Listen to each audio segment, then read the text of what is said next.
नमस्कार, मी शिवांगी शर्मा आणि आपण पाहत आहात तळोदा वृत्तांकन न्यूज। चला जाणून घेऊया आजच्या ताज्या बातम्या। मुलगी हादरले।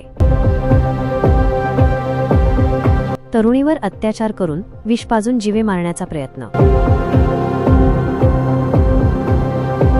दोघांविरुद्ध गुन्हा दाखल।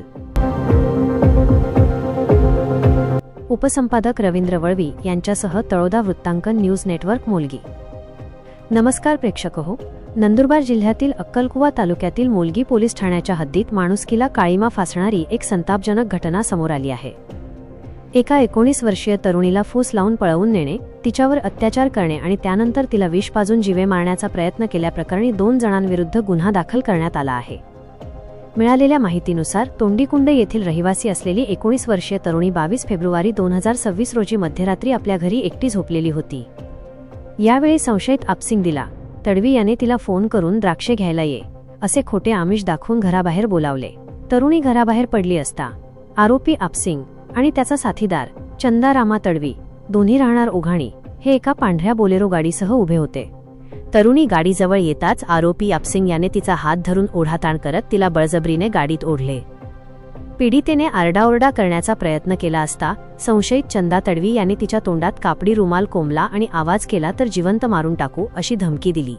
आरोपींनी तिला चिवलउतार गावच्या शिवारातील एका निर्जन ठिकाणी नेले। त्या ठिकाणी आरोपी आपसिंग याने पीडितेच्या इच्छेविरुद्ध बळजबरीने अत्याचार केला। घटनेचे गांभीर्य एवढ्यावरच थांबले नाही तर आपले पाप लपवण्यासाठी आणि पीडितेचा कायमचा काटा काढण्यासाठी दोन्ही आरोपींनी तिला जवळ असलेल्या बाटलीतील विषारी द्रव्य जबरदस्तीने पाजले। या घटनेनंतर पीडितेवर खासगी दवाखान्यात उपचार सुरू होते। प्रकृतीत सुधारणा झाल्यानंतर पीडितेने दिनांक 26 रोजी आपल्या नातेवाईकांसह पोलीस ठाण्यात हजर राहून तक्रार दिली।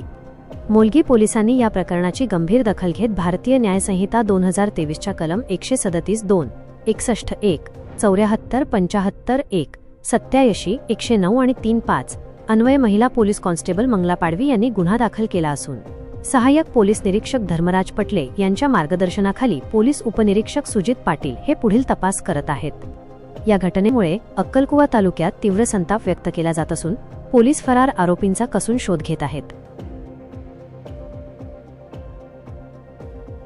आजसाठी इतकेच।